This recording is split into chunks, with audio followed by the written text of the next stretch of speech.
Running out of Google Drive storage. If your storage is almost full, you may not be able to upload new files or receive emails in Gmail.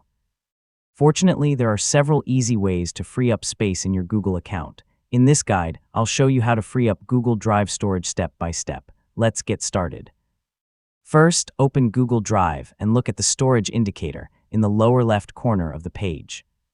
This shows how much of your available storage is currently being used across Google Drive, Gmail, and Google Photos. Next, locate files that you no longer need.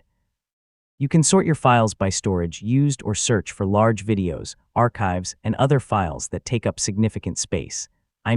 Removing just a few large files can make a noticeable difference. Deleting files alone doesn't immediately free up storage because they're moved to the trash. Open the trash folder, review its contents, and permanently delete the files you no longer need. This is the step that actually releases the storage used by those deleted items. Remember that your Google account storage is shared between Google Drive, Gmail, and Google Photos. Delete unnecessary email attachments, empty your Gmail trash and spam folders, and remove unwanted photos or videos if they are using storage.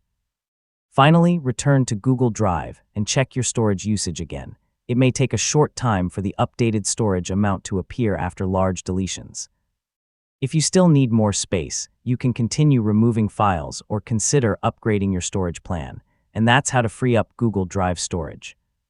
Regularly removing unwanted files and emptying the trash helps keep your Google account organized and ensures you have room for new documents, photos, and emails.